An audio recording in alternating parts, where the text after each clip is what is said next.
Bro, private ഹോസ്പിറ്റലിൽ പോലും എനിക്ക് സർജറി പ്രൈവറ്റ് ഹോസ്പിറ്റലിലായിരുന്നു. അവിടെ പോലും എനിക്ക് ഒരു കീമോക്ക് 50,000 രൂപയാണ് പറഞ്ഞത്. എനിക്ക് പറ്റാത്തതുകൊണ്ടാണ് ഞാൻ മെഡിക്കൽ കോളേജിലേക്ക് വാങ്ങിയത്. പിന്നെ 5 ലക്ഷം 10 ലക്ഷമൊന്നും കീമോക്ക് ആവത്തില്ല. ഞാൻ വേണമെങ്കിൽ എന്റെ കീമോ മരുന്നിന്റെ ബില്ല് ഞാൻ ബ്രോക്ക് തരാം. ബ്രോ പറഞ്ഞാൽ കീമോ ചെയ്യാൻ വേണ്ടി മേടിച്ച മെഡിസിന്റെ ബില്ലുകൾ ഞാൻ ഇട്ട് തരാം. ഹായ് ഗൈസ്, രേണുസുതി കഴിഞ്ഞ ദിവസം ഇട്ടേക്കുന്ന വീഡിയോ ഉണ്ടായിരുന്നില്ലേ? തന്റെ ഋതപ്പനെ കിച്ചു തട്ടിയെടുക്കാൻ ശ്രമിക്കുന്നു, അതിന്റെ ചില നീക്കങ്ങൾ നടക്കുന്നു എന്നൊക്കെ പറഞ്ഞുകൊണ്ട് പുള്ളിക്കാരി ഇട്ടേക്കുന്ന ആ ഒരു വീഡിയോ. അതിനകത്ത് വലിയൊരു പച്ചക്കള ഇവരൊന്ന് സംസാരിക്കുന്നുണ്ടായിരുന്നു. ഇവരുടെ ആയ കാലത്ത് ഇവരത്ര സത്യങ്ങളൊന്നും പറഞ്ഞിട്ടൊന്നുമില്ല. ഇപ്പോഴും താണ്ട് അത് തന്നെയാണ് തുടർന്നുകൊണ്ടിരിക്കുന്നത്. അപ്പൊ കഴിഞ്ഞ ദിവസം നമ്മൾ ഈ ഒരു വീഡിയോ റിയാക്ട് ചെയ്ത സമയത്തേക്ക് നമ്മളിത് അങ്ങനെ വലിയ ശ്രദ്ധിച്ചിട്ടുണ്ടായിരുന്നില്ല. അങ്ങനെ ഇരിക്കുകയാണ് ഇന്നലെ രാവിലെ മറ്റൊരു ലേഡിയുടെ ഒരു വോയിസ് കേട്ടിട്ടുണ്ടായിരുന്നത്. ഇവർ അതേ രോഗാവസ്ഥയിലൂടെ ഇതേ ട്രീറ്റ്മെന്റിലൂടെ ഒക്കെ കടന്നു പോയിക്കൊണ്ടിരിക്കുന്ന മറ്റൊരു ലേഡിയുടെ ഒരു വോയിസ് ആണ് കേട്ടത്. അതിനുശേഷം ഞാനും ഇതിനെ പറ്റിയിട്ട് കൂടുതലായിട്ട് അന്വേഷിച്ചു. അപ്പം മനസ്സിലാക്കുന്ന കുറച്ച് കാര്യങ്ങളുണ്ടായിരുന്നു. ആദ്യം തന്നെ രേണുസുതി ഇട്ടേക്കുന്ന ഒരു വീഡിയോത്തിലെ ആ ഒരു കള്ളം പറയുന്ന ഒരു പോസ്റ്റ് ഞാൻ ഇങ്ങോട്ട് പ്ലേ ചെയ്യാം. എനിക്ക് ആകെയുള്ള വരുമാന മാർഗം എൻ്റെ യൂട്യൂബ് ചാനൽ മാത്രമാണ്. എനിക്ക് കീമോ എടുക്കാനുള്ള മരുന്നും അതുപോലെ ആ മരുന്നിൻ്റെ കൂട്ടത്തിൽ വേറൊരു 2 lakhs-ൻ്റെ മരുന്നും ഓരോ കീമോയ്ക്കും ഞാനത് ഉണ്ടാക്കണം. എനിക്കത് എങ്ങനെയാണ് എന്ന് എനിക്ക് ഇപ്പോഴും ഒരു ഇതില്ല. അതിന് വേണ്ടിയിട്ട് ഞാൻ ഈ യൂട്യൂബ് ചാനൽ മുന്നോട്ട് കൊണ്ടുപോകണം പ്ലീസ്. ഓരോ കീമോയ്ക്ക് പുറത്തും പിന്നീട് ഒരു 2 lakhs-ന്റെ മരുന്നെന്നൊക്കെ ഇവർ പറയുമ്പോഴത്തേക്കിനെ ഇവർ പ്രൈവറ്റ് ഹോസ്പിറ്റലിലല്ലല്ലോ പോയി ട്രീറ്റ്മെൻറ്റ് എടുക്കുന്നത്. അപ്പം ഇത്രയും ഇപ്പം ഞാനും ഇത് കേട്ടപ്പോൾ ആദ്യം ആലോചിച്ചെന്ന് വെച്ച് കഴിഞ്ഞാൽ ഇത്രയും ഭീമമായിട്ടുള്ളൊരു തുക ഒരു സാധാരണക്കാരെ സംബന്ധിച്ചിടത്തോളം അതെങ്ങനെ അവർക്ക് അഫോർഡ് ചെയ്യാൻ പറ്റും? അപ്പോൾ നമ്മുടെ ഗവൺമെൻറ് ഹോസ്പിറ്റൽസിൽ നിന്ന് അപ്പോൾ ഗവൺമെൻറ്റിൻ്റെ ഭാഗത്തുനിന്ന് അങ്ങനെ ആളുകൾക്ക് അങ്ങനെ പ്രത്യേകിച്ച് സേവനങ്ങളൊന്നും ചെയ്യുന്നില്ലേ, ഇളവുകളൊന്നും കിട്ടുന്നില്ലേ? അപ്പോൾ ഞാനിങ്ങനെ ആലോചിച്ചിട്ടുണ്ടായിരുന്നു. അതായത് നമ്മൾ തെറ്റിദ്ധരിക്കപ്പെടുകയാണ് ഇവരിങ്ങനെ ഒരു സംഭവം വന്ന് പറയുമ്പോഴത്തേക്കും. അതായത് 2 lakhs-ന് മുകളിൽ ഇതുപോലെ മരുന്നുകളാവുന്നു എന്നുള്ള കാര്യങ്ങളൊക്കെ പറയുമ്പോഴത്തേക്കിന് ഇവർ പോകുന്നത് പ്രൈവറ്റ് ഹോസ്പിറ്റലല്ലേ, കോട്ടയം മെഡിക്കൽ കോളേജിലല്ലേ പോകുന്നത്. ഗവൺമെന്റിന്റെ ഹോസ്പിറ്റലല്ലേ ഈ കോട്ടയം മെഡിക്കൽ കോളേജ് എന്ന് പറയുന്നത്. അപ്പൊ അവിടെ പോയിട്ട് ഇത്രയും വലിയ ഭീമമായിട്ടുള്ള തുകയോ കാര്യങ്ങളൊക്കെ ആണോ ഇവർ കൊടുക്കേണ്ടി വരുന്നത്? അപ്പം ഇവർ ഈ പറഞ്ഞേക്കുന്ന സംഭവങ്ങളെ പറ്റിയിട്ട് ഞാൻ പിന്നെ ഗൂഗിളിൽ ഇതിനെ പറ്റിയിട്ട് ഒന്ന് സെർച്ച് ചെയ്ത് നോക്കിയപ്പോഴത്തേക്കിന് ആദ്യം ഗവൺമെന്റ് ഹോസ്പിറ്റലിലെ കേസാണ്. In government hospitals across India chemotherapy four breast cancer can cost anywhere from 0 to 20,000 per cycle. Okay, ഇനി പ്രൈവറ്റ് ഹോസ്പിറ്റലിലെ കാര്യം നോക്കുമ്പോഴത്തേക്കിന് 10,000 to 1.5 ലക്ഷം പെർ സൈക്കിളാണ്. അത് 1.5 ലക്ഷത്തിന് മുകളിൽ പോയേക്കാം. അപ്പോൾ അത്രയും സീരിയസ് കാര്യങ്ങളൊക്കെ പ്രൈവറ്റ് ഹോസ്പിറ്റലിലെ കാര്യങ്ങളൊക്കെ ഉണ്ട്. ഇനി ഇതിനെ പറ്റിയിട്ട് നമുക്ക് കോസ്റ്റിനെ പറ്റിയിട്ട് കുറച്ചുകൂടെ വിശദമായിട്ട് നോക്കുമ്പോഴത്തേക്കിന് സർക്കാർ ആശുപത്രികളിൽ, അതായത് RCCയിലും പിന്നെ MCC മലബാർ ക്യാൻസർ സെന്ററിലും ഗവൺമെന്റ് മെഡിക്കൽ കോളേജുകളിലൊക്കെ നോക്കുമ്പോഴത്തേക്കിന് നേരത്തെ നമ്മൾ കണ്ട പോലെ തന്നെ 0 to 20,000 രൂപ വരെയാണ് ഇതിന്റെ കോസ്റ്റ് കാര്യങ്ങളൊക്കെ നമുക്ക് കാണാൻ പറ്റുന്നത്. പിന്നെ മിഡ്ടയർ സ്വകാര്യ ആശുപത്രികളിൽ 20,000 to 60,000 വരെ കോസ്റ്റ് വരുന്നുണ്ട്. ഇനി പ്രമുഖ കോർപ്പറേറ്റ് സ്വകാര്യ ആശുപത്രികളിൽ 35,000 മുതൽ 1.5 ലക്ഷം പ്ലസ് വരുന്നുണ്ട്. ഒരു 2 ലക്ഷമോ 3 ലക്ഷമോ 4 ലക്ഷം 5 ലക്ഷം വരെ കൂട്ടിയോ. അത് പ്രൈവറ്റ് ഹോസ്പിറ്റലിലെ കാര്യമാണ് പറയുന്നത്. അപ്പം ഇവരുടെ ഇത് പറയുന്നത് കേട്ടപ്പോഴത്തേക്കിന് ഇവിടെ ഒരു സാധാരണക്കാർ ഇത് കേൾക്കുന്ന സമയത്തേക്ക് ഇങ്ങനെ അസുഖബാധിതരായിട്ടുള്ള ആരെങ്കിലും ഉണ്ടെങ്കിൽ, അല്ലെങ്കിൽ ഇത് അങ്ങനെ പരിചയത്തിൽ ആരെങ്കിലും ഉണ്ടെങ്കിൽ അവർക്ക് ഭയങ്കര ടെൻഷൻ ഉണ്ടാക്കുന്ന തരത്തിലല്ലേ ഇങ്ങനെ ഇവർ ഇത്രയും വലിയൊരു ഭീമമായിട്ടുള്ള തുകയും കാര്യങ്ങളൊക്കെ പറയുമ്പോഴത്തേക്കിനാ. ഇനി ഇത് കഴിഞ്ഞിട്ട് സർക്കാർ ആശുപത്രികളിലെ കാര്യങ്ങളിൽ നമ്മൾ ഇവിടുത്തെ കാര്യങ്ങളെ പറ്റിയിട്ട് കൂടുതലായിട്ട് നോക്കുമ്പോഴത്തേക്കിന് കുറഞ്ഞ നിരക്കുകൾ കേരളത്തിലെ RCC, MCC, Cochin cancer research centre, വിവിധ സർക്കാർ മെഡിക്കൽ കോളേജുകൾ എന്നിവിടങ്ങളിൽ വളരെ സബ്സിഡി നിരക്കിലോ സൗജന്യമായോ കീമോതെറാപ്പി ലഭ്യമാണ്. സർക്കാർ പദ്ധതികൾ എന്തൊക്കെയാണെന്ന് വെച്ച് കഴിഞ്ഞാൽ കാരുണ്യ ആരോഗ്യ സുരക്ഷാ പദ്ധതി KASP, താലോലം, പാവപ്പെട്ട രോഗികൾക്കുള്ള പ്രത്യേക ഫണ്ടുകൾ എന്നിവ വഴി ചികിത്സ പൂർണ്ണമായും സൗജന്യമാക്കാൻ സാധിക്കും. KMSCL Kerala medical service corporation നിരക്കിലാണ് ഇവിടെ മരുന്നുകൾ നൽകുന്നത്. പോരായ്മ, രോഗികളുടെ എണ്ണം കൂടുതലായതിനാൽ വലിയ ക്യൂവും കാത്തിരിപ്പ് സമയവും ഉണ്ടായേക്കാം. ഇതാണ് സർക്കാർ ആശുപത്രിയിലെ കാര്യങ്ങൾ. ഇനി സ്വകാര്യ ആശുപത്രികളെ പറ്റിയിട്ട് കൂടുതലായിട്ട് നോക്കുമ്പോൾ ഉയർന്ന നിരക്കുകൾ, മരുന്നിന്റെ വിലയ്ക്ക് പുറമെ ബെഡ് ചാർജ്, ഡോക്ടറുടെ ഫീസ്, നേഴ്സിംഗ് കെയർ, മറ്റ് സപ്പോർട്ടീവ് മരുന്നുകൾ, പിന്നെ മരുന്നുകളുടെ തരം, ബ്രാൻഡഡ് മരുന്നുകളും വിദേശത്ത് നിന്ന് ഇറക്കുമതി ചെയ്യുന്ന അത്യാധുനിക മരുന്നുകൾ ഉപയോഗിക്കുമ്പോൾ ചിലവ് ഒരു സൈക്കിളിന് 1 ലക്ഷത്തിന് മുകളിൽ വരെ പോകാം. മെച്ചങ്ങൾ, പെട്ടെന്ന് തന്നെ ചികിത്സ ലഭ്യമാകും. മികച്ച വ്യക്തിഗത പരിചരണവും മുറികളിൽ ലഭിക്കും. ഇൻഷുറൻസ് പരിരക്ഷയുള്ളവർക്ക് ഇത് കൂടുതൽ എളുപ്പമാണ്. ഇനി സാധാരണക്കാർക്ക് ഈ എന്തൊക്കെ ആനുകൂല്യങ്ങളാണ് ഗവൺമെന്റ് ഹോസ്പിറ്റലിൽ നൽകുക എന്നുള്ള കൂടുതലായിട്ട് നമ്മൾ നോക്കുമ്പോഴത്തേക്കിന് പ്രധാന ചികിത്സാ പദ്ധതികളാണ്. നേരത്തെ വായിച്ച പോലെ തന്നെ കേരള ആരോഗ്യ സുരക്ഷാ പദ്ധതി KASP അല്ലെങ്കിൽ ആയുഷ്മാൻ ഭാരത്. നിങ്ങൾ ഈ പദ്ധതിയിൽ അംഗമാണെങ്കിൽ ബ്രസ്റ്റ് ക്യാൻസർ ചികിത്സയ്ക്ക് കീമോതെറാപ്പി, സർജറി, റേഡിയേഷൻ എന്നിവ ഉൾപ്പെടെ ഒരു കുടുംബത്തിന് വർഷത്തിൽ 5 ലക്ഷം രൂപ വരെ തികച്ചും സൗജന്യമായി ക്യാഷ്ലെസ് ചികിത്സ ലഭിക്കുന്നതായിരിക്കും. റേഷൻ കാർഡ് ഉപയോഗിച്ച് സർക്കാർ ആശുപത്രികളിലെ കൗണ്ടർ വഴി ഇതിന്റെ യോഗ്യത പരിശോധിക്കാം. കാരുണ്യ ബെനവലന്റ് ഫണ്ട് KBF KASP പദ്ധതിയിൽ ഉൾപ്പെടാത്ത എന്നാൽ സാമ്പത്തികമായി പിന്നോക്കം നിൽക്കുന്ന BPL അല്ലെങ്കിൽ നിശ്ചിത വരുമാന പദ്ധതിയിലുള്ള കുടുംബങ്ങൾക്ക് കാരുണ്യ ഫണ്ട് വഴി കീമോതെറാപ്പി ഉൾപ്പെടെയുള്ള ക്യാൻസർ ചികിത്സകൾക്ക് ധനസഹായം ലഭിക്കും. ഇതിനായുള്ള അപേക്ഷകൾ ആശുപത്രിയിലെ ആരോഗ്യ കൗണ്ടർ വഴി നേരിട്ട് നൽകാം. രാഷ്ട്രീയ ആരോഗ്യ നിധി RAN അല്ലെങ്കിൽ HMCPF BPL വിഭാഗത്തിൽപ്പെട്ട രോഗികൾക്ക് കേന്ദ്ര ഗവൺമെന്റിന്റെ ഈ പദ്ധതി വഴി 2 ലക്ഷം രൂപ മുതൽ പ്രാദേശിക ക്യാൻസർ സെന്ററുകളിലെ റിവോൾവിംഗ് ഫണ്ട് വഴി വലിയ തുക വരെയുള്ള ചികിത്സാ സഹായം ലഭ്യമാണ്. മുഖ്യമന്ത്രിയുടെ ദുരിതാശ്വാസ നിധി CMRF അടിയന്തര സാഹചര്യങ്ങളിൽ ചികിത്സാ ചിലവുകൾക്കായി മുഖ്യമന്ത്രിയുടെ ഫണ്ടിൽ നിന്നും ധനസഹായത്തിന് അപേക്ഷിക്കാവുന്ന. ഇതൊക്കെ ഓരോ സാധാരണക്കാർക്കും ഇങ്ങനെ ബുദ്ധിമുട്ടുകൾ അനുഭവിക്കുന്ന ആളുകൾക്ക് ഉപയോഗിക്കാൻ പറ്റുന്ന കാര്യങ്ങളെ പറ്റിയിട്ടാണ് കേട്ടോ ഇത് പറയുന്നത്. ആശുപത്രികൾ കേന്ദ്രീകരിച്ചുള്ള ആനുകൂല്യങ്ങൾ എന്തൊക്കെയാണെന്ന് നോക്കുമ്പോഴത്തേക്കിന് സൗജന്യ മരുന്ന് ബാങ്ക്. പല സർക്കാർ ക്യാൻസർ സെന്ററുകളിലും പാവപ്പെട്ട രോഗികൾക്ക് ആദ്യഘട്ട കീമോതെറാപ്പി മരുന്നുകൾ, ആന്റിബയോട്ടിക്കുകൾ എന്നിവ സൗജന്യമായോ വലിയ വിലക്കിഴിവിലോ നൽകുന്ന ഡ്രഗ് ബാങ്കുകൾ പ്രവർത്തിക്കുന്നുണ്ട്. സബ്സിഡി നിരക്കുകൾ. കാരുണ്യ ഫാർമസി വഴി കീമോതെറാപ്പിക്ക് ആവശ്യമായ വില കൂടിയ മരുന്നുകൾ ഗണ്യമായ വിലക്കിഴിവിൽ വാങ്ങാൻ സാധിക്കും. സൗജന്യ പരിശോധനകൾ. സ്കാനിംഗ്, CT, MRI, രക്തപരിശോധനകൾ, ബയോപ്സി തുടങ്ങിയ രോഗനിർണയ സംവിധാനങ്ങൾ സർക്കാർ പദ്ധതികളിൽ ഉൾപ്പെടുത്തി സൗജന്യമായി ഉപയോഗിക്കാവുന്നതാണ്. ഈ ആനുകൂല്യങ്ങൾ ഇനി എങ്ങനെയൊക്കെ പ്രയോജനപ്പെടുത്താം എന്നുള്ള കൺഫ്യൂഷൻസ് ഇവിടെ പലർക്കും ഉണ്ടായിരിക്കാം. അതിനെപ്പറ്റിയിട്ട് നമുക്ക് നോക്കാം. രേഖകൾ കരുതുക. ആനുകൂല്യങ്ങൾ വേഗത്തിൽ ലഭിക്കാൻ രോഗിയുടെ Aadhaar card, ration card, cancer സ്ഥിരീകരിച്ച മെഡിക്കൽ റിപ്പോർട്ടുകൾ എന്നിവ എപ്പോഴും കൈവശം വെക്കുക. PRS സുരക്ഷാ മിത്രങ്ങളെ കാണുക.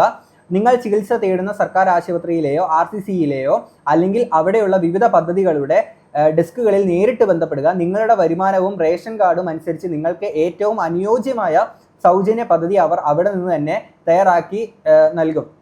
അപ്പം ഇത്രയും കാര്യങ്ങളൊക്കെ നമ്മുടെ ഗവൺമെന്റ് ഹോസ്പിറ്റലിന്റെ ഭാഗത്തുനിന്ന് ഓരോ സ്കീമുകൾ ത്രൂ ഒക്കെ തന്നെ നമുക്ക് ഈ ഒരു ചികിത്സാ പരിരക്ഷ കാര്യങ്ങളൊക്കെ നമുക്ക് കിട്ടുന്നുണ്ട്. അങ്ങനെയുള്ളപ്പോഴത്തേക്കും ഇവര് വീഡിയോക്കകത്ത് വന്നിട്ട് ഇവരുടെ കാര്യങ്ങൾ പറയാനുണ്ട്. അപ്പോഴാലോചിക്കുക, ഇവർ ഇട്ടേക്കുന്ന ആ ഒരു വീഡിയോ തന്നെ കിച്ചു ഇതുപോലെ ഋതപ്പനെ തട്ടിയെടുക്കാൻ ശ്രമിച്ചു എന്ന് പറഞ്ഞിട്ടേക്കുന്നത്. ഒന്നുമില്ലേ കിച്ചുവിന്റെ അനിയനല്ലേ ഋതപ്പൻ. ഇപ്പൊ അമ്മ രണ്ടാണെങ്കിലും അച്ഛൻ ഒന്ന് തന്നെ അല്ലേ അവരുടെ. അപ്പൊ അവന്റെ അനിയൻ തന്നെ അല്ലേ ഇത്. അപ്പൊ അവർ തമ്മിലുള്ള ബന്ധങ്ങൾ വേർപ്പെടുത്തുന്ന തരത്തിലോട്ട്. അപ്പം പിന്നെയും ആ ഒരു റിവഞ്ച് മൂഡിൽ ഇങ്ങനെ ഒരു വയ്യാതെ കിടക്കുന്ന ഈ ഒരു സാഹചര്യത്തിൽ പോലും പിന്നെയും പുള്ളിക്കാർ വീഡിയോ ഇടുന്നത് ആ ഒരു റിവഞ്ച് മൂഡിലുള്ള സാധനം ചെയ്യാൻ വേണ്ടിയിട്ടാണ്. എന്നിട്ട് അതിനകത്ത് വന്നിട്ട് ഈ സിമ്പതിക്ക് വേണ്ടിയാണ്. എനിക്ക് മനസ്സിലാവണില്ല. പിന്നെ വിവാദങ്ങളുടെ മുകളിൽ വിവാദങ്ങൾ ഉണ്ടായിക്കൊണ്ടിരിക്കും. നിങ്ങൾ വീഡിയോസ് ഇടും, നിങ്ങൾക്ക് അതിൽ നിന്ന് റവന്യൂ കാര്യങ്ങൾ കിട്ടുന്നത് നിങ്ങൾക്ക് ഉപകാരപ്രദമാവട്ടെ, അത് അങ്ങനെ തന്നെ വേണം. പക്ഷെ അതിൻ്റെ ഇടയ്ക്ക് ഈ വിവാദങ്ങളിലോട്ട് പിന്നെ ഇട്ടിട്ട് കൊടുക്കുന്ന നിങ്ങളുടെ, ഞാൻ കഴിഞ്ഞ വീഡിയോ പറഞ്ഞാൽ നിങ്ങളുടെ മെന്റൽ ഹെൽത്ത് എത്രത്തോളം ഓക്കെയാണെന്നുള്ളത് നമുക്കറിയാം. അല്ലെങ്കിൽ നിങ്ങൾക്ക് ഇതിലൂടെയാണോ സന്തോഷങ്ങൾ കിട്ടുന്നതെന്നുള്ളത് എനിക്കറിയാത്തത്.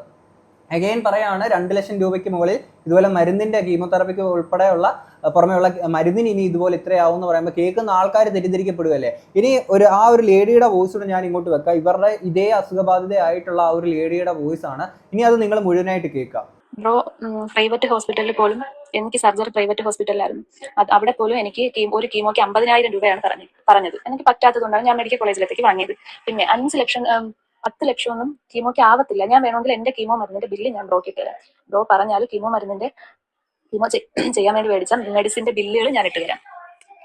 അത്രയും രൂപയൊന്നും ആവത്തില്ല മെഡിക്കൽ കോളേജിൽ. ഗവൺമെന്റ് ഹോസ്പിറ്റലിൽ പൈസ ആവത്തില്ല. കീമോക്ക് ഇത്രയും പൈസ ആവത്തില്ല. ചികിത്സാ കാർഡ് ഉണ്ടെങ്കിൽ എനിക്കായതിന്റെ അത്ര പോലും ആവത്തില്ല. ചികിത്സാ കാർഡ് ഉണ്ടെങ്കിൽ പോരാത്തതിന് എനിക്ക് ചികിത്സാ കാർഡ് ഒന്നും ഇല്ലായിരുന്നു. ഇൻഷുറൻസ് കാർഡ് ഒന്നും എനിക്കില്ലായിരുന്നു. പിന്നെ രേണുവിനാണെങ്കിൽ റേഷൻ കാർഡ് യെല്ലോ ആണെന്ന് പറയുന്നത്. അവർക്കൊക്കെ എല്ലാം ഫ്രീ ആണ് അവിടെ. ഞാൻ ഓരോരുത്തരുടെ ഓരോ കാര്യങ്ങൾ ചോദിക്കും. കാരണം എനിക്ക് ടെൻഷനാണ്. ഞാൻ ഒരു നിവൃത്തിയില്ലാത്ത കുടുംബമാണ്. ഒരു നിവൃത്തിയില്ല ഞങ്ങൾക്കും. ഞങ്ങൾ വാടക വീട്ടിലാണ് 9 വർഷം കൊണ്ട് താമസിക്കുന്നത്. 2 പെൺകുട്ടികളാണ്. ഹസ്ബൻഡിനാണെങ്കിൽ മീൻ കച്ചവടമാണ്. അത് മിക്കുള്ള ദിവസവും നഷ്ടത്തിലുമായിരിക്കും. എനിക്കും കൂടി വയ്യാതായതിനു ശേഷം ഹസ്ബൻഡിന് ജോലിക്ക് പോലും പോകാൻ പറ്റുന്നില്ല. കീമോ ചെയ്ത് എന്റെ കൈ കാല് ഒക്കെ പഴുത്തു. അതായത് കീമോയുടെ മരുന്ന് ലീക്കായി അതൊക്കെ പഴുത്തു. അതൊന്നും നടക്കാനൊന്നും പറ്റാതെ ഹസ്ബൻഡിന് ജോലിക്ക് പോലും പോകാൻ പറ്റുന്നില്ല. പിന്നെ ഒരു റേഡിയേഷന് മെഡിക്കൽ കോളേജിൽ 5,000 രൂപയാണ് പറഞ്ഞത്. ഒരു റേഡിയേഷന് 5,000 രൂപ. എനിക്ക് ചികിത്സാ കാർഡില്ലാത്തതുകൊണ്ട് 75,000 രൂപ ആവും. 75,000 രൂപ എനിക്ക് പിന്നെ ചികിത്സാ കാർഡ് ഇല്ലാത്തതുകൊണ്ട് 15 റേഡിയേഷന് ഞാൻ അടയ്ക്കണം. അതിന് വേണ്ടിയിട്ട് നമ്മുടെ വീടിനടുത്തുള്ള ഒരു വാട്സപ്പ് കൂട്ടായ്മ എനിക്ക് വേണ്ടി പിന്നെ ചെറിയൊരു ഹെൽപ്പ് ചെയ്യാന്ന് പറഞ്ഞിട്ടുണ്ട്. ബാക്കി ഇനി ഞങ്ങൾ റെഡിയാക്കണം. അത് ഞങ്ങൾ ഇതുപോലെ ആരുടെയും മുമ്പിൽ കൈനീട്ടിയല്ല ഞങ്ങൾ അതിന് വേണ്ടിയിട്ട് ഉണ്ടാക്കുന്നത്. ഒന്നിൽ പലിശയ്ക്ക് എടുക്കണം, അല്ലെങ്കിൽ ഡെയിലി അടച്ചു പോകുന്ന രീതിക്ക്. അതായത് 50,000 രൂപ എടുത്താൽ ഡെയിലി 1,000 രൂപ അടച്ചു പോകുന്ന രീതിക്ക് ആരെങ്കിലും റോളായിട്ട് എടുക്കണം. അങ്ങനെയൊക്കെയാണ് ഞങ്ങൾ പോകണം. ഞങ്ങൾ ആരുടെ മുമ്പിൽ എനിക്ക് വേണമെങ്കിൽ ഞാൻ സോഷ്യൽ മീഡിയയിൽ കുഞ്ഞു വീഡിയോ ഒക്കെ ഇൻസ്റ്റയിൽ ചെയ്യുന്നുണ്ട്. എല്ലാവർക്കും എന്നെ അറിയാം. ഞാൻ പറഞ്ഞാൽ എനിക്ക് സഹായങ്ങൾ കിട്ടും. എന്തിനാണ് അങ്ങനെ സഹായം മേടിക്കുന്നത്? അവരും അവരവരുടെ കുടുംബത്തിന് വേണ്ടിയിട്ട് കഷ്ടപ്പെടുന്നവരാണ്. അതിൽ ചെന്ന് നമ്മളും കൂടെ പിടുങ്ങേണ്ട ആവശ്യമുണ്ടോ? എന്തായാലും കൊള്ളാം. ഇത്രയും രൂപയൊന്നും അവിടെ ആവത്തില്ല. അപ്പോൾ ഞാൻ വേണമെങ്കിൽ എന്റെ ഡീറ്റെയിൽ എല്ലാം ഞാൻ ഓരോ മരുന്നിനും വാങ്ങിയ ബില്ല് ഞാൻ ഇൻസ്റ്റയിൽ ഇട്ട് തരാം. ഇതിൽ ഞാൻ ഇട്ടിരുന്ന 21 ഐറ്റം മരുന്നാണ് നമുക്ക് ഒരു ബോട്ടിൽ മിക്സ് ചെയ്യുന്നത്. അങ്ങനെ 3 ബോട്ടിൽ മരുന്ന് ഉണ്ടാവും. അതിൽ റെഡ് കളർ ഒരു മെഡിസിൻ ഉണ്ട്. കീമോയുടെ മരുന്ന് റെഡ് കളർ, അതാണ് ഏറ്റവും എഫക്റ്റീവ് ആയിട്ടുള്ളത്. അതാണ് നമ്മുടെ ബോഡിയെ ഫുള്ള് നമ്മളെ അങ്ങ് കിടത്തിക്കളയുന്ന ഒരു സാധനമാണ് ഈ റെഡ് കളറിൽ. അതിലാണ് 21 ഐറ്റം മരുന്ന് മിക്സ് ചെയ്താണ്. ഈ മരുന്നുകൾ മിക്സ് ചെയ്യാൻ വേണ്ടി പോലും എത്ര ടൈം എടുക്കുമെന്ന് അറിയാമോ? 1 മണിക്കൂറിന് പുറത്താണ് നമുക്ക് ഒരു മരുന്ന് ഈ മരുന്നുകളെല്ലാം മിക്സ് ചെയ്ത് എടുക്കുന്ന സമയം. ഈ മരുന്നെല്ലാം കൂടി ഈ മെഡിസിൻ എല്ലാം കൂടി മിക്സ് ചെയ്ത് എടുക്കേണ്ട സമയം 1 മണിക്കൂർ കൊണ്ടാണ് നമുക്ക് അതിൽ 3-4 ഐറ്റം, അതായത് അവിടെ ഉണ്ടെങ്കിൽ നമുക്കൊന്നും പുറത്തുനിന്ന് വാങ്ങണ്ട. അവിടെ ഇല്ലാത്ത മെഡിസിൻ ആണെങ്കിൽ അവർ പിന്നെ പറയും ഇന്ന മെഡിസിൻ ഇവിടെ ഇല്ല, അത് പുറത്തുനിന്ന് വാങ്ങണമെന്ന്. എനിക്ക് ഫസ്റ്റ് കീമോക്ക് പുറത്തുനിന്ന് 500 രൂപയുടെ മരുന്നേ വാങ്ങിയുള്ളൂ. ഏതോ 1 ഐറ്റോ 2 ഐറ്റോ മരുന്നേ മെഡിക്കൽ കോളേജിനകത്ത് ഇല്ലാതുള്ളായിരുന്നു. അത് 500 രൂപയായി 2 ഐറ്റം മരുന്ന് വാങ്ങിയപ്പോഴത്തേക്ക്. പിന്നെ രണ്ടാമത് പോയപ്പോഴത്തേക്കും 500, രണ്ടാമത്തെ കീമോയ്ക്കും 500 രൂപ എനിക്ക് കീമോയുടെ മെഡിസിൻ ആയിട്ട് വാങ്ങിക്കേണ്ടി വന്നോളൂ. 500 രൂപയുടെ മരുന്ന്, ബാക്കിയെല്ലാം മെഡിക്കൽ കോളേജിൽ തന്നെ ഉണ്ടായിരുന്നു. മൂന്നാമത്തെ കീമോക്ക് പോയപ്പോഴത്തേക്കും 4000 രൂപയായി എനിക്ക് കീമോക്ക് പുറത്തുനിന്ന് എടുക്കേണ്ട മരുന്ന്. 4000 രൂപയുടെ മരുന്ന് എടുക്കണമായിരുന്നു, ബാക്കിയെല്ലാം ഹോസ്പിറ്റലിൽ ഉണ്ടായിരുന്നു. അതുകൊണ്ട് പിന്നെ 4000 രൂപയുടെ മരുന്ന് എടുത്താൽ മതിയായിരുന്നു. അത് കഴിഞ്ഞ് 4ാമത്തെ കീമോക്ക് പോയപ്പോഴത്തേക്കും 2800 രൂപയുടെ മരുന്ന് പുറത്തുനിന്ന് എടുക്കണമായിരുന്നു ഹോസ്പിറ്റലിൽ, ബാക്കി എല്ലാ മരുന്നും ഹോസ്പിറ്റലിൽ ഉണ്ടായിരുന്നു. 5ാമത്തെ കീമോക്ക് പോയപ്പോഴത്തേക്കും 1800 രൂപയുടെ മരുന്ന് എടുക്കണമായിരുന്നു. അത് പിന്നെ മെഡിസിൻ മാത്രമല്ല, ഈ ട്രിപ്പിടാൻ വേണ്ടിയിട്ടുള്ള ക്യാനുല അങ്ങനെയുള്ള സാധനങ്ങളൊക്കെ വാങ്ങാൻ വേണ്ടിയിട്ട് പിന്നെ എല്ലാം കൂടെ മെഡിസിനും മരുന്നും കൂടി 1800, ബാക്കിയെല്ലാം ഹോസ്പിറ്റലിനകത്ത് തന്നെ ഉണ്ടായിരുന്നു. നമുക്ക് ഹോസ്പിറ്റലിൽ നിന്ന് മെഡിക്കൽ കോളേജിൽ നിന്ന് എല്ലാം ഫ്രീ ആണ്. പിന്നെ അകത്തില്ലാത്തത് മാത്രം 1-2 ഐറ്റം ചിലപ്പോൾ പുറത്തുനിന്ന് വാങ്ങേണ്ടി വരും. 8000 രൂപയുടെ മരുന്നൊന്നും എനിക്ക് പുറത്തുനിന്ന് വാങ്ങേണ്ടി വന്നിട്ടില്ല. പിന്നെ അത് കഴിഞ്ഞിട്ട് ബയോപ്സിക്ക് അകത്ത് ചെയ്യുന്നതിന് നമുക്ക് പിന്നെ പൈസ ആകത്തില്ല. പുറത്ത് ചെയ്യുമ്പോഴത്തേക്കും ഓരോ ടെസ്റ്റ് അനുസരിച്ച് പൈസ ആവും. അതുപോലെ അകത്ത് ചെയ്യുന്ന സ്കാനിങ്, മെഡിക്കൽ കോളേജിന് അകത്ത് ചെയ്യുന്ന സ്കാനിങ്ങിന് എനിക്ക് CT സ്കാനിങ്ങിന് 5000 രൂപ, പെറ്റ് സ്കാനിങ്ങിന് 5500 രൂപ. ഈ 2 സ്കാനിങ് ആണ് എനിക്ക് ടോട്ടൽ കഴിഞ്ഞത്. പിന്നെയുള്ള ബാക്കിയുള്ള ഈ അസുഖം പിന്നെ ഇതാണ് എന്ന് ഉറപ്പിക്കാനുള്ള സ്കാനിങ് എനിക്ക് പുറത്തുനിന്നായിരുന്നു. കാരണം ഫസ്റ്റ് ടൈമിൽ ഞാൻ പറഞ്ഞില്ലേ, ഞാൻ ഇവിടെ സിറ്റിയിൽ തന്നെ ഡോക്ടർ റൂമിൽ പ്രൈവറ്റ് ആയിട്ടാണ് പോയി കണ്ടത്. അപ്പം ഡോക്ടർ അവിടെ നിന്ന് എനിക്ക് എന്താണെന്ന് സ്ഥിരീകരിക്കാൻ വേണ്ടി 1-2 ടെസ്റ്റ് ഒക്കെ എഴുതി തന്ന, സ്കാനിങ്ങിനും ബയോപ്സിക്കും ഒക്കെ എഴുതി തന്നപ്പോൾ ഞാൻ അത് പുറത്തുനിന്നാണ് ചെയ്തത്. അപ്പൊ അന്ന് എനിക്ക് ഒരു ബയോപ്സിക്ക് 5000 രൂപയായി, സ്കാനിങ്ങിന് 1200 രൂപയായി. പുറത്ത് ചെയ്യുന്നെങ്കിൽ പൈസ ആവും. പക്ഷെ മെഡിസിന്, കീമോയുടെ മെഡിസിന് പൈസ മെഡിക്കൽ കോളേജിൽ ഗവൺമെന്റ് ഹോസ്പിറ്റലിൽ 8000 രൂപയുടെ മരുന്ന് പോലും വാങ്ങണ്ട. RCCയിലും അതുപോലെ തന്നെ, തിരുവനന്തപുരത്ത് RCCയിലും അങ്ങനെ തന്നെ. എനിക്കെന്ന് പറഞ്ഞാൽ എനിക്ക് ഇത്രയും ആയതെന്ന് പറഞ്ഞാൽ തന്നെ എനിക്ക് ഒരു തരത്തിലുള്ള ഇൻഷുറൻസ് കാർഡും എനിക്കില്ല. റേഷൻ കാർഡിന്റെ ഇതിലാവട്ടെ അല്ലാതെ ആവട്ടെ. പിന്നെ എനിക്ക് റേഷൻ കാർഡ് ഇല്ല. റേഷൻ കാർഡൊക്കെ എന്റെ ഹസ്ബൻഡിന്റെ അവിടെയാണ്. അതുകൊണ്ട് എനിക്ക് റേഷൻ കാർഡ് തന്നെ ഇല്ലായിരുന്നു. ഉള്ള റേഷൻ കാർഡാണെങ്കിൽ APLലും കൂടെയാണ്. എന്നിട്ട് പോലും എനിക്ക് ഇത്ര പൈസയേ ആയിട്ടുള്ളൂ. പിന്നെ എനിക്ക് പ്രൈവറ്റിൽ ഞാൻ സർജറിക്ക് പോയപ്പോൾ ആ ബില്ലുകളും ഞാൻ ഇട്ടുതരാം. എനിക്ക് അവിടെ എത്ര രൂപ ചെലവായി. ടോട്ടൽ എനിക്ക് സർജറിയും ഈ 10 ദിവസം ഞാൻ അവിടെ അഡ്മിറ്റ് ആയിരുന്നു. 10 ദിവസം ഞാൻ ഹോസ്പിറ്റലൈസ് ആയിരുന്നു. അപ്പൊ ഈ സർജറിക്കും പെഞ്ഞാറമൂട് ഗോകുലം ഹോസ്പിറ്റലായിരുന്നു എന്റെ സർജറി. ഈ 10 ദിവസത്തെ മെഡിസിനും എല്ലാം കൂടി എനിക്ക് 1,20,000 രൂപ അവിടെ പേയ്മെന്റ് ചെയ്യണമെന്ന് പറഞ്ഞു. അങ്ങനെ 1,20,000 രൂപ പേയ്മെന്റ് ചെയ്തു. ഞങ്ങൾ 10 ദിവസം കിടന്ന് ഡിസ്ചാർജ് ആയി ഇറങ്ങിയപ്പോൾ 14,000 സംതിങ് രൂപ തിരിച്ചു തരികയും ചെയ്തു. കാരണം മെഡിസിനൊക്കെ ബാലൻസ് ഉള്ളത് അവരെടുത്തിട്ട്. പിന്നെ എനിക്ക് മെഡിക്കൽ കോളേജിൽ കൂടുതൽ പൈസ ആയതെന്ന് പറഞ്ഞാൽ എനിക്ക് സർജറി കഴിഞ്ഞതിന് ശേഷം പിന്നെ മെഡിക്കൽ കോളേജ് പത്തോളജിയിൽ കൊടുത്തിരുന്നത്, അതിന്റെ റിസൾട്ട് കിട്ടിയതിന് ശേഷം അവിടെ നിന്ന് വീണ്ടും മെഡിക്കൽ കോളേജ് പത്തോളജിയിൽ നിന്ന് ഈ സ്ലൈഡ് വാങ്ങി പുറത്ത് ലാബിൽ കൊടുത്ത് ഈ ER അങ്ങനെയൊക്കെയുള്ള ഒരു ടെസ്റ്റ് ഉണ്ട്. ആ ടെസ്റ്റും കൂടെ ചെയ്താലേ നമുക്ക് ട്രീറ്റ്മെന്റ് എന്തൊക്കെ വേണമെന്ന് അറിയാൻ പറ്റുള്ളൂ. ആ ട്രീറ്റ്മെന്റിന് മാത്രം, ആ ടെസ്റ്റിന് മാത്രം, ആ ഒരു പുറത്ത് ചെയ്ത് ഈ സ്ലൈഡ് പുറത്ത് കൊടുത്ത് ചെയ്യുന്ന ടെസ്റ്റിന് മാത്രം എനിക്ക്, അതിന് മാത്രം മെഡിക്കൽ കോളേജിൽ ഇത്ര റേറ്റ് കൂടി 14,000 സംതിങ് രൂപ അതിനായി. അല്ലാതെ എനിക്ക് മെഡിക്കൽ കോളേജിൽ വേറെ ഒരു പ്രശ്നവും ഒരുപാട് പൈസ ഒന്നും നമ്മളെ കൊണ്ട് പറ്റാത്ത രീതിക്കുള്ള എമൗണ്ട് ഒന്നും മെഡിക്കൽ കോളേജിൽ എനിക്ക് ആയിട്ടില്ല. ബ്രസ്റ്റിന്റെ ഭാഗത്തായിട്ട് എനിക്കൊരു തടുപ്പ് ഉണ്ടായിരുന്നു 1 വർഷം മുന്നേ. ഞാൻ വലിയ മൈൻഡ് വേദനയൊന്നും ഇല്ലാത്തത് കൊണ്ട് തന്നെ ഞാൻ വലിയ മൈൻഡ് ഒന്നും കൊടുത്തില്ല. ഒന്നാമത്തെ കാര്യം എനിക്ക് പേടിയായിരുന്നു. ഈ ടെസ്റ്റുകൾ ചെയ്തവരൊക്കെ പറഞ്ഞ് ഞാൻ കേട്ടിട്ടുണ്ട്, ബയോപ്സിക്ക് ഇങ്ങനെ നമ്മുടെ ബയോപ്സിക്ക് വേണ്ടി എടുക്കുന്നത് ഭയങ്കര വേദനയാണ്, ഭയങ്കര നമുക്ക് സഹിക്കാൻ പറ്റില്ല, നമ്മൾ തളർന്നു പോകും. അതൊക്കെ കേട്ട് അതൊക്കെ ഓരോരുത്തരുടെ എന്റെ ഫാമിലിയിൽ 1-2 പേർക്ക് ബ്രസ്റ്റ് ക്യാൻസർ ഉള്ളത് കൊണ്ട് തന്നെ ഇതൊക്കെ കേൾക്കുമ്പോഴത്തേക്ക് എനിക്ക് ഭയങ്കര പേടിയായിരുന്നു. അതുകൊണ്ട് തന്നെ ഞാൻ ഹസ്ബൻഡിന്റെ അടുത്തൊന്നും ഞാൻ പറഞ്ഞിട്ടില്ലായിരുന്നു. അതുപോലെ പറയാനുള്ള സിറ്റുവേഷനും ഒന്നും അല്ലായിരുന്നു. കാരണം വലിയ സാമ്പത്തിക ബുദ്ധിമുട്ടുള്ള ഒരു ഫാമിലിയാണ്. അതുകൊണ്ട് തന്നെ ഞാൻ ഇതിന്റെ പിറകെ നടക്കാൻ പറ്റില്ല എന്ന് പറഞ്ഞ് ഞാൻ മെയിൻ ചെയ്തുകൊണ്ടിരുന്നു. അപ്പോൾ പെട്ടെന്ന് എനിക്കൊരു വേദന വന്നു. പിന്നെ ഈ വേദന വന്നപ്പോൾ തന്നെ ബാക്കിയുള്ള അത്രയും ഒരു ബ്രസ്റ്റിൽ, വലത് സൈഡിൽ ഒരു ബ്രസ്റ്റിൽ ഫുൾ അവിടെ ആയിട്ട് കുഞ്ഞു കുഞ്ഞു തടുപ്പുകൾ പെട്ടെന്ന് വന്നു. പെട്ടെന്ന് പറഞ്ഞാൽ ഒരു 2-3 ദിവസം കൊണ്ട് പെട്ടെന്ന് തടുപ്പുകൾ വന്നു തുടങ്ങി. വേദന സഹിക്കാൻ പറ്റാതായി എനിക്ക്. സഹിക്കാൻ പറ്റാതെ എന്ന് പറഞ്ഞാൽ എനിക്ക് ഡ്രസ്സ് പോലും ഇടാൻ പറ്റൂലായിരുന്നു. അത്തരത്തിലുള്ള വേദനയായിരുന്നു എനിക്ക്. എന്നിട്ട് 3 ദിവസം ഞാൻ കുറയും എന്നൊക്കെ വിചാരിച്ച് ഇങ്ങനെ കൊണ്ട് നടന്നിട്ടും ഒരു രക്ഷയില്ല. അങ്ങനെ പിന്നെ ഞാൻ ഹസ്ബൻഡ് അടുത്ത് പറഞ്ഞു, ഇങ്ങനെ എനിക്ക് നെഞ്ചിൽ ഇങ്ങനെ ഒരു തടുപ്പുണ്ട്, എനിക്ക് നല്ല വേദനയുണ്ട്, പിന്നെ എന്ന് പറഞ്ഞപ്പോൾ ഇനി ഇത് വെച്ചോണ്ടിരുന്നാൽ നിനക്ക് പണിയിട്ട് നമുക്ക് ഹോസ്പിറ്റലിൽ പോയി കാണിക്കാന്ന് പറഞ്ഞു. അങ്ങനെ കൊണ്ട് കാണിച്ച് ഡോക്ടർ തൊട്ട് നോക്കിയോണ്ടേ പറഞ്ഞു. എന്റെ അടുത്ത് പറഞ്ഞില്ല, ഹസ്ബൻഡിന്റെ അടുത്ത് പറഞ്ഞു. എന്റെ അടുത്ത് ഇതിനെക്കുറിച്ചൊന്നും പറഞ്ഞില്ല. എന്റെ അടുത്ത് ചോദിച്ചു, എന്താ ഇത്രയും നാളും കൊണ്ട് കാണിക്കാതെ വെച്ചിരുന്ന, ഡോക്ടറെ കാണിക്കാതെ വെച്ചിരുന്ന എന്തു എന്ന് ചോദിച്ചായിരുന്നു. അപ്പം ഞാൻ ഒന്നും പറഞ്ഞില്ല. അപ്പൊ ഹസ്ബൻഡിന്റെ അടുത്ത് ഇങ്ങനെ പുറത്ത് വിളിച്ചിട്ട് പറഞ്ഞ്, ഇങ്ങനെ ഇത്തിരി പ്രശ്നമുള്ള ട്യൂമറാണ്, ഇന്ന് തന്നെ പറ്റുമെങ്കിൽ ഒന്ന് സർജനെ കാണിക്കാൻ പറഞ്ഞു. അങ്ങനെ സർജനെ കൊണ്ടുപോയി കാണിച്ചു. അവിടുന്ന് നേരെ ഒരു സർജനെ കാണിച്ചപ്പോഴത്തേക്ക് പുള്ളിക്കാരൻ പറഞ്ഞു ഇത് ഇച്ചിരി എന്റെ അടുത്തല്ല ഈ ഹസ്ബൻഡ് അടുത്ത് പറഞ്ഞു ഇത് ഇച്ചിരി പ്രശ്നമുള്ള ട്യൂമറാണ്. എന്നിട്ട് എന്നെ വിളിച്ചിട്ട് പറഞ്ഞു ടെൻഷനൊന്നും, ഇതിപ്പോ 100 പേരുണ്ടെങ്കിൽ ഒരു 80% ആൾക്കാർക്കും ഇപ്പൊ ഈ അസുഖമാണ്. പിന്നെ ബ്രോ ആരെടുത്ത് വേണമെന്ന് അന്വേഷിച്ച് നോക്കിയോ, മെഡിക്കൽ കോളേജിൽ കീമോക്ക് എത്ര രൂപ ആവും എന്ന് അന്വേഷിച്ച് നോക്കുക. അപ്പൊ അറിയാലോ. ഞാൻ കള്ളം പറയുന്നല്ല, എനിക്ക് കള്ളം പറയേണ്ട ആവശ്യമില്ല. എനിക്കും വേണമെങ്കിൽ ഇതുപോലെ ഇത്ര രൂപ ആവും, എനിക്ക് ഒരു നിവർത്തിയില്ല എന്ന് പറഞ്ഞ് എനിക്കും വാങ്ങാം അങ്ങനെ. പക്ഷെ നമ്മൾ അതിന്റെ ആവശ്യമില്ലല്ലോ, അത്രയും രൂപയൊന്നും നമുക്ക് ആവുന്നില്ല. എന്തിനാണ് നമ്മൾ മറ്റുള്ളവർ കഷ്ടപ്പെടുന്നതിന് നമ്മൾ നമ്മുടെ അസുഖത്തിന്റെ പേരും പറഞ്ഞ് പിടിച്ചു വെച്ച് മറ്റുള്ള നമ്മുടെ ആവശ്യങ്ങൾ നേടേണ്ട കാര്യമുണ്ടോ? നമ്മൾ വീട്ടിലെ ആർപ്പാട ജീവിതവും നമുക്ക് ഡ്രസ്സും ചെരുപ്പും മേക്കപ്പും ഇതൊക്കെ നമ്മൾ മറ്റുള്ളവരെ പണം കൊണ്ട് വാങ്ങിയിട്ടിട്ട് എന്ത് ചെയ്യാനാണ്? അതുകൊണ്ട് ഞങ്ങൾ ആരുടെ അങ്ങോട്ട് സഹായം പോയി ചോദിച്ചിട്ടില്ല. ഞങ്ങൾ അവസ്ഥ അറിഞ്ഞ് എന്റെ വീട്ടിൽ എനിക്ക് സഹായങ്ങൾ കൊണ്ടുവന്ന് ഞാൻ എന്റെ സർജറിയും എല്ലാം ഞാൻ 1 രൂപ പോലും നമ്മുടെ കയ്യിലില്ലായിരുന്നു. സർജറി ഒക്കെ ഞങ്ങൾ, കാരണം എന്റെ ഹസ്ബൻഡ് നല്ല ഒരു വണ്ടി എടുത്ത് നല്ല കടത്തിൽ നിന്ന സമയത്താണ് ഹസ്ബൻഡ് എന്റെ ഇടയ്ക്ക് സൂയിസൈഡ് ഒക്കെ ചെയ്യാൻ ശ്രമിച്ചു. അങ്ങനെ കുറച്ച് ദിവസം ഹോസ്പിറ്റലിലൊക്കെ ആയിരുന്നു. അങ്ങനെ കുറെ ബുദ്ധിമുട്ടുകളൊക്കെ അനുഭവിച്ച് പോയിക്കൊണ്ടിരിക്കുന്ന സമയത്താണ് ആ കടങ്ങൾ ഇങ്ങനെ കുറേശ്ശെ തീർത്ത് വന്നുകൊണ്ടിരിക്കുമ്പോഴാണ് എന്റെ അസുഖം അറിയുന്നത്. റേഡിയേഷന് എനിക്ക് പിന്നെ 15 റേഡിയേഷനാണ് പറഞ്ഞിരിക്കുന്നത്. അതിന് 75,000 രൂപ ആവും എന്ന് പറയുന്നു. ഇൻഷുറൻസ് കാർഡ് ഉണ്ടെങ്കിൽ പൈസ 1 രൂപ പോലും ആവത്തില്ല. ഇൻഷുറൻസ് കാർഡ് ഉണ്ടെങ്കിൽ എനിക്കതില്ല. എനിക്ക് ഇൻഷുറൻസ് കാർഡ് ഇല്ല. ഇല്ലാത്തതെന്ന് പറഞ്ഞാൽ എനിക്ക് എടുക്കാമായിരുന്നു, പക്ഷേ ആ ഇൻഷുറൻസ് കാർഡ് ഉള്ള ആള് ജീവിച്ചിരിക്കില്ല. അവരുണ്ടെങ്കിൽ മാത്രമേ എനിക്കിനി ഇൻഷുറൻസ് കാർഡ് എടുക്കാൻ പറ്റൂ. അതുകൊണ്ട് എനിക്ക് ഇൻഷുറൻസ് കാർഡ് എടുക്കാൻ പറ്റില്ല. പിന്നെ അതുപോലെ തന്നെ വെഞ്ഞാറമൂട് ഗോകുലത്തിൽ ഞാൻ ഓപ്പറേഷൻ ചെയ്തെങ്കിൽ എനിക്ക് പൈസ ആവൂലായിരുന്നു. വെഞ്ഞാറമൂട് ഗോകുലത്തിൽ എനിക്ക് ഇൻഷുറൻസ് കാർഡ് ഉണ്ടായിരുന്നെങ്കിൽ 1 രൂപ പോലും വാങ്ങാതെ പിന്നെ മെഡിസിന് മാത്രം പൈസ എടുത്ത് സർജറിക്ക് 1,20,000 രൂപ അടയ്ക്കാതെ തന്നെ എനിക്ക് സർജറി ചെയ്യായിരുന്നു. അവിടെ ജനറൽ സർജൻ ആയതുകൊണ്ട് പിന്നെ എന്നെ ഓങ്കോളജി സർജൻ അല്ല എന്റെ സർജറി ചെയ്തത്. ഞങ്ങൾ അങ്ങനെ ആയതുകൊണ്ട് ഞങ്ങൾ ജനറൽ സർജനെ കാണിച്ചിട്ടാണ്. ജനറൽ സർജനാണ് അവിടെ പിന്നെ ഈ ഹെൽത്ത് കാർഡ് എടുക്കും, ഇൻഷുറൻസ് കാർഡ് എടുക്കും. അപ്പൊ അതുണ്ടായിരുന്നെങ്കിൽ എനിക്ക് ഇത്രയും പൈസ ആവൂലായിരുന്നു പ്രൈവറ്റിൽ. എനിക്കത് ഇല്ലാത്തത് കൊണ്ടാണ് 1,20,000 രൂപ അടച്ച് എനിക്ക് സർജറി ചെയ്യേണ്ടി വന്നത്.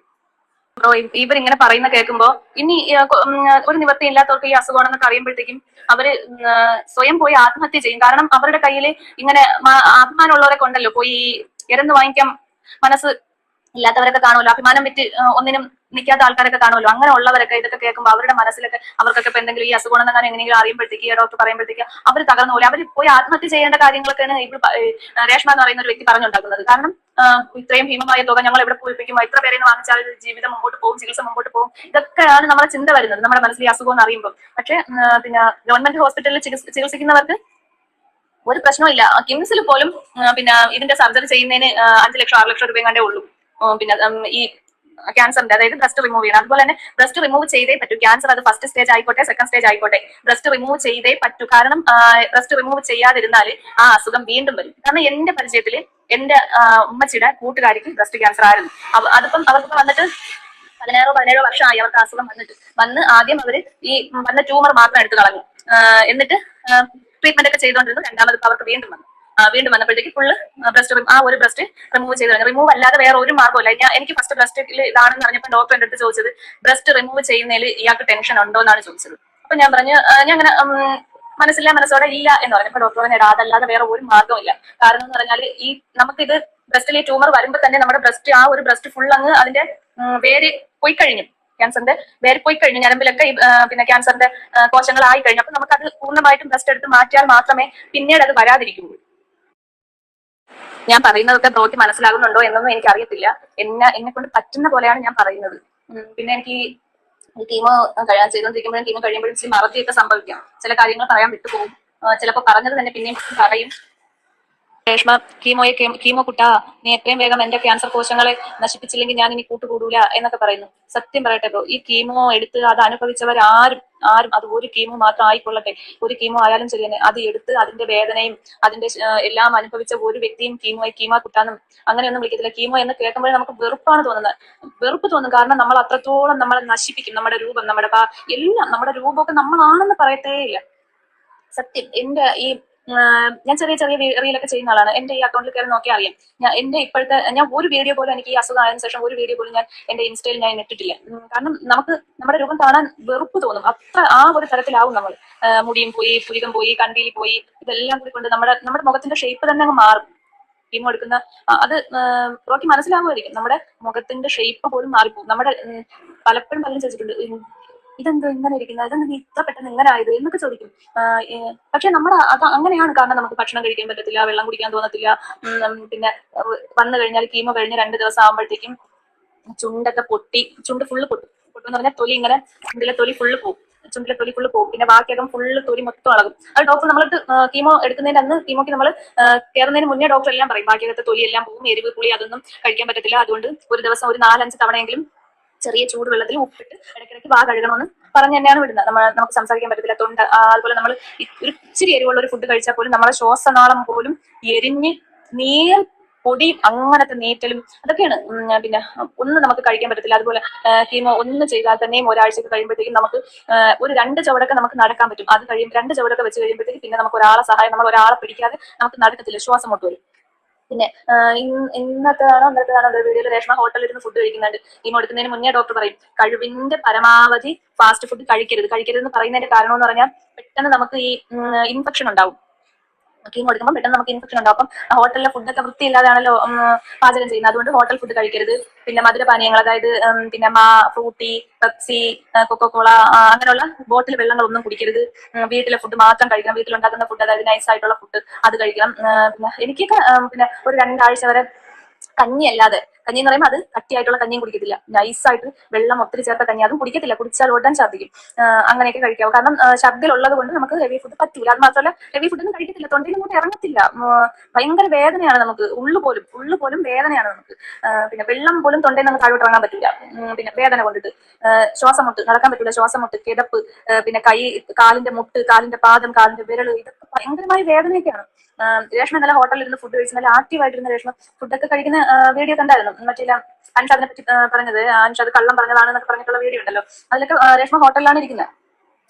പിന്നെ ഷെഫീനത്തയുടെ വീഡിയോയിൽ പറയുന്നതായിട്ട് അവരുടെ അയൽവാസികൾ പറഞ്ഞ് സിനിമ കാണാൻ പോകുന്നത്, തിയേറ്ററിൽ വെച്ച് ആരോ കണ്ടെന്ന്, പിന്നെ കറങ്ങാൻ പോകുന്നു, ഇതൊന്നും ചെയ്തുകൂടാ. ഡോക്ടർ പറയുന്നത് കീമോ കഴിഞ്ഞ് നേരെ വീട്ടിൽ പോവുക, പുറത്ത് പോകരുത്, വീട്ടിൽ പിന്നെ വിസിറ്റേഴ്സിനെ അനുവദിക്കരുത്. വിസിറ്റേഴ്സിനെ ആരെങ്കിലും കാണാൻ വന്നാൽ മാസ്ക് വെച്ച് സംസാരിക്കാവൂ. നമ്മൾ, അതായത് പേഷ്യന്റ് ഫുൾ ടൈം വീട്ടിനകത്ത് മാസ്ക് വെക്കണം. ഇതൊക്കെയാണ് ഡോക്ടർ പറഞ്ഞു വിടുന്നത്. പക്ഷേ രേഷ്മയുടെ കാര്യത്തിൽ ഇതൊന്നും കാണുന്നില്ല. ഞാനത് കുറ്റപ്പെടുത്തി പറയുന്നതല്ല. അതുപോലെ തന്നെ നമുക്ക് ഈ അസുഖമാണെന്ന് നമ്മൾ അറിഞ്ഞു കഴിയുമ്പോൾ നമ്മൾ അറിഞ്ഞറിയാതെ നമ്മൾ ആരോടെങ്കിലും എന്തെങ്കിലും പറഞ്ഞു കാണുമല്ലോ, എന്തെങ്കിലും തെറ്റ് നമ്മൾ ചെയ്തിട്ടില്ല പോലും നമ്മൾ നമ്മളോട് പിണങ്ങിയിരിക്കുന്നവരോട് പോയി ക്ഷമ ചോദിക്കും. പിന്നെ അതുപോലെ തന്നെ നമുക്ക് ആരോടും ഒരു ശത്രുതയും തോന്നൂല ആ സമയത്ത്.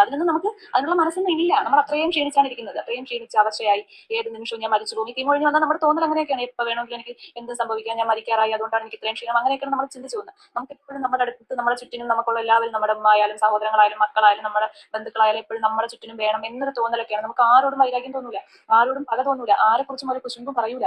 ആ ഒരു മാനസികാവസ്ഥയാണ് നമുക്ക് ഉണ്ടാവുന്നത്. നമുക്ക് അതിനുള്ള മനസ്സില്ല. നമ്മുടെ മനസ്സപ്പോഴൊരു കുഞ്ഞു പിള്ളേരുടെ, നിഷ്കളങ്കമായ ഒരു കുഞ്ഞു പിള്ളേരുടെ മനസ്സ് പോലെ നമുക്കാവും. കാരണം നമ്മൾ മരണത്തിന് മുഖാമുഖം കണ്ടാണ് നമ്മൾ ഇരിക്കുന്നത്. എപ്പോൾ വേണമെങ്കിലും നമ്മുടെ ചിന്ത അങ്ങനെയാണ്. ഇപ്പം ഒരുപാട് മാറിയ ട്രീറ്റ്മെന്റുകളുണ്ട്, എങ്കിലും ശരി തന്നെയാണ്. ക്യാൻസർ വന്ന് ഒരുപാട് പേര് മരിച്ചു പോയത് കൊണ്ട് തന്നെ നമ്മുടെ മനസ്സിൽ എപ്പോഴും ഞാൻ മരിക്കാറായി, ഞാൻ എപ്പോൾ വേണമെങ്കിലും മരിക്കാം, അങ്ങനെയൊക്കെയുള്ള ചിന്തയാണ് വരുന്നത്. ട്രീറ്റ്മെന്റ് നടക്കുന്നുണ്ട് എങ്കിലും ഈ കീമോയുടെ സൈഡ് എഫക്റ്റ് നമ്മുടെ മനസ്സിൽ ഇത്തരം ചിന്തകൾ മാത്രമേ കൊണ്ടുതരൂ. അതുകൊണ്ട് നമ്മൾ എന്ത് ചെയ്യും, എപ്പോഴും എല്ലാവരെയും സന്തോഷിപ്പിച്ച് നിർത്തും. കാരണം നമ്മൾ മരിക്കുമ്പോൾ പാവം പേര് പോകണ്ടല്ലോ. എന്തായാലും നമുക്ക് അപ്പോഴും നമ്മൾ ചിന്തിക്കുന്നത് എന്താണെന്ന് അറിയാമോ, നമ്മൾ എന്തെങ്കിലും തെറ്റ് ചെയ്തിട്ടുണ്ടെങ്കിൽ, ആരെങ്കിലും വേദനിപ്പിക്കുന്ന വാക്ക് പറഞ്ഞിട്ടുണ്ടെങ്കിൽ അതിനൊക്കെ ക്ഷമ ചോദിക്കാനുള്ള ഒരു അവസരം ചിലപ്പം ദൈവം തന്നതായിരിക്കും. അതുകൊണ്ട് പിന്നെ നമുക്കെല്ലാം പശ്ചാത്തപിക്കാനുള്ള സമയം നമുക്ക് ദൈവം തന്നതായിരിക്കും എന്ന് നമ്മൾ അപ്പോഴും നമ്മുടെ മനസ്സിൽ അറിയാതെ, നമ്മുടെ മനസ്സിൽ ആ ഒരു ചിന്ത വന്ന് നമ്മൾ ആരെങ്കിലും വേദനിപ്പിച്ചിട്ടുണ്ടെങ്കിലോ, ആരോടെങ്കിലും എന്തെങ്കിലും പറഞ്ഞിട്ടുണ്ടെങ്കിലോ, നമ്മൾ അഥവാ നമ്മളൊന്നും പറഞ്ഞിട്ടില്ലെങ്കിൽ പോലും നമ്മൾ ഓരോരുത്തരോടും ചോദിക്കും, ഞാൻ അറിഞ്ഞിട്ടോ അറിയാതെയോ എന്തെങ്കിലും നിങ്ങളെ വേദനിപ്പിച്ചിട്ടുണ്ട് എങ്കിൽ നിങ്ങൾ എനിക്ക് ക്ഷമിച്ചു തരണേ, നിങ്ങൾ എന്നോട് പൊറുക്കണേ, നിങ്ങൾ എനിക്ക് വേണ്ടി പ്രാർത്ഥിക്കണേ എന്ന് നമ്മൾ പറയും. ഇതങ്ങനെയല്ല. ഇത് പിന്നെ ഈ അസുഖത്തിനെ കുറിച്ചല്ല രേഷ്മയ്ക്ക് ചിന്ത. രേഷ്മയ്ക്ക് അസുഖം വന്നതിൽ രേഷ്മയ്ക്ക് ഒരു പേടിയോ ഒരു ഭയമോ, അത് ട്രീറ്റ്മെന്റ് എടുത്താൽ എന്റെ ഈ അസുഖം പൂർണ്ണമായിട്ട് മാറുമോ, നമ്മുടെയൊക്കെ ചിന്ത അങ്ങനെയായിരുന്നു. ഞാൻ ട്രീറ്റ്മെന്റ് ഇത്രയും കഷ്ടപ്പാട് സഹിച്ച് ഞാൻ ട്രീറ്റ്മെന്റ് എടുക്കുന്ന എന്റെ അസുഖം പൂർണ്ണമായിട്ട് മാറുമോ, ഇങ്ങനെയൊക്കെയുള്ള ചിന്തയാണ്. കാരണം എന്റെ കൂടെ പിന്നെ കീമോക്ക് കിടക്കുന്ന മിക്കുള്ളവർക്കും ആദ്യം വന്ന് ട്രീറ്റ്മെന്റും കഴിഞ്ഞ് 2-3 വർഷം കഴിഞ്ഞ് പിന്നെയും വന്നവരൊക്കെയാണ് ഏറ്റവും കൂടുതലും മെഡിക്കൽ കോളേജിൽ ട്രീറ്റ്മെന്റ് ചെയ്തുകൊണ്ടിരിക്കുന്നത്, പ്രായമുള്ളവർ. അപ്പോൾ നമുക്ക് ആ ചിന്തയാണ് വരുന്നത്, ദൈവമേ ഞാൻ ഇത്രയും കഷ്ടപ്പെട്ട് ട്രീറ്റ്മെന്റ് എടുത്തിട്ട് എന്റെ അസുഖം പൂർണ്ണമായിട്ട് മാറും, അഥവാ മാറിയാൽ തന്നെയും പിന്നെയും വരൂ. ഇതൊക്കെയാണ് നമ്മളെ ചിന്ത. നമുക്ക് എപ്പോഴും മേക്കപ്പ് ഇട്ട് നടക്കാനോ, പിന്നെ മോഡേൺ ഡ്രസ് ഇട്ട് നടക്കാനോ, അല്ലെങ്കിൽ മറ്റുള്ളവരെ കുറ്റപ്പെടുത്താനോ, മൊബൈൽ എടുത്ത് റീൽ ചെയ്യാനോ, വീഡിയോ ചെയ്യാനോ ഒന്നിനും നമുക്ക് തോന്നൂല. നമുക്കപ്പോൾ തോന്നുന്നത് എന്താണ്, നമ്മുടെ മക്കളുമായിട്ട് സംസാരിച്ചിരിക്കണം, കഴിയുന്നതും നമ്മുടെ മക്കളോട് സമയം സ്പെൻഡ് ചെയ്യണം, അവരുമായിട്ട് സംസാരിക്കണം എന്നൊക്കെയുള്ള ചിന്തയായിരിക്കും. പക്ഷെ അതിന് പോലും, മക്കളോട് പോലും സംസാരിക്കാനുള്ള ഒരു മാനസികാവസ്ഥ എന്ന് വെച്ചാൽ നമുക്ക് സംസാരിക്കാനുള്ള ആരോഗ്യം ഞങ്ങൾ കാണില്ല. അങ്ങനെയാണ്. എനിക്കാണെങ്കിൽ ഈ അസുഖം, അതായത് ഈ ബ്രസ്റ്റിന്റെ ക്യാൻസർ സ്ഥിരീകരിക്കുന്ന സമയം വരെയും എനിക്ക് മറ്റൊരു അസുഖങ്ങളും ഇല്ലാത്ത ആളായിരുന്നല്ലോ. എനിക്ക് പനി വരത്തില്ല, എനിക്ക് ജലദോഷം വരത്തില്ല, എനിക്ക് മറ്റൊരു അസുഖങ്ങളും എനിക്ക് വരത്തില്ല. എനിക്ക് ആകെ ഉണ്ടായിരുന്ന അസുഖം എന്ന് പറഞ്ഞാൽ പിന്നെ മൈഗ്രെയിൻ്റെ തലവേദന എനിക്കുണ്ടായിരുന്നു. അതല്ലാതെ എനിക്ക് എന്റെ അറിവ് വെച്ചിട്ട് ഞാൻ ആകെ ഹോസ്പിറ്റലിൽ കിടന്നിട്ടുള്ള 2 മക്കളുടെ ഡെലിവറിക്ക് മാത്രമാണ് ഞാൻ ഹോസ്പിറ്റലിൽ കിടന്നിട്ടുള്ളതും ഹോസ്പിറ്റലിൽ പോയിട്ടുള്ളതും. അല്ലാതെ ഞാൻ മറ്റൊരു അസുഖത്തിന് വേണ്ടി ഞാൻ ഹോസ്പിറ്റലിൽ കയറി ഇറങ്ങിയിട്ടേ ഇല്ല, ഞാൻ ഹോസ്പിറ്റലിൽ കിടന്നിട്ടുമില്ല. ഇനി എന്റെ ഈ 1/4 ഭാഗം ട്രീറ്റ്മെന്റും കഴിഞ്ഞിട്ട് പോലും എനിക്ക് ഇപ്പോഴും ടെൻഷനാണ്. പിന്നെ പഠിച്ച സത്യമായിട്ടും ബ്രോ, എനിക്ക് ഉറക്കം ഇതുവരെ ഇല്ല. അറിയാവും, ഞാൻ കൂടിപ്പോയാലും ഞാൻ 2 മണിക്കൂറൊക്കെയാണ് ഞാൻ ഉറങ്ങുന്നത് തന്നെ. കാരണം ടെൻഷൻ എനിക്ക് ഇതുവരെ മാറിയിട്ടില്ല. പിന്നെ ട്രീറ്റ്മെന്റ് ഫലം കാണുമോ, ഇനി എന്താണ്, കാരണം റേഡിയേഷൻ പോലും എനിക്ക് തുടങ്ങിയില്ല. റേഡിയേഷൻ കൂടെ കഴിഞ്ഞിരുന്നെങ്കിൽ എനിക്ക് കുറേയൊക്കെ ടെൻഷൻ അങ്ങ് മാറിയാണ്. കാരണം റേഡിയേഷൻ കൂടെ ചെയ്താലേ പറ്റത്തുള്ളൂ. ഇതിന്റെ ട്രീറ്റ്മെന്റ് എന്ന് പറയുന്നത് കീമോ റേഡിയേഷൻ. ഈ അസുഖത്തിന്റെ ട്രീറ്റ്മെന്റ് കീമോ റേഡിയേഷൻ മാത്രമാണ് ഇതിന്റെ ട്രീറ്റ്മെന്റ്. പിന്നെ എനിക്ക് ഈ റേഡിയേഷൻ കൂടെ കഴിഞ്ഞ് 5 വർഷം എനിക്ക് ഹോർമോൺ ടാബ്ലറ്റ്. കേട്ടല്ലോ. ഇപ്പം ഇതേ രോഗാവസ്ഥയിലൂടെ പോകുന്ന ഒരാൾ പറഞ്ഞിരിക്കുന്ന കാര്യങ്ങളാണ് നിങ്ങളിപ്പോൾ ഈ കേട്ടിട്ടുള്ളത്. അപ്പോൾ ഇവർ ഈ ഒരു അവസ്ഥയിലും എന്തൊക്കെയാണ് ഈ പറഞ്ഞുകൊണ്ടിരിക്കുന്നത്? ഇപ്പം ഇവർ ഈ 2 ലക്ഷത്തിന് മുകളിൽ ഇതൊക്കെ ആയി എന്നൊക്കെ പറയുമ്പോഴത്തേന് ആൾക്കാരോട്ട് പിന്നെ തെറ്റിദ്ധരിക്കപ്പെടുന്ന രീതിയിലല്ലേ കാര്യങ്ങളൊക്കെ പൊക്കോണ്ടിരിക്കുന്നത്. ഇങ്ങനെ ആൾക്കാരോട്ട് പിന്നെ ഈ ഒരു ഭീതി ഉണ്ടാക്കുന്ന തരത്തിൽ, അവർ ആൾക്കാരെ പേടിപ്പിക്കുന്ന തരത്തിൽ എന്തിനാണ് ഇങ്ങനത്തെ കാര്യങ്ങളൊക്കെ വന്ന് പറയുന്നുള്ള ഞാൻ ആലോചിക്കുന്നത്. എന്നാണെങ്കിൽ ഇത്രയും കേട്ട് നിങ്ങൾക്ക് എന്താ തോന്നുന്നത്? തീർച്ചയായും കമന്റ് ബോക്സിൽ പറയാം. നമുക്ക് അടുത്തൊരു വീഡിയോ കാണാം. അപ്പം ശരി, ബൈ.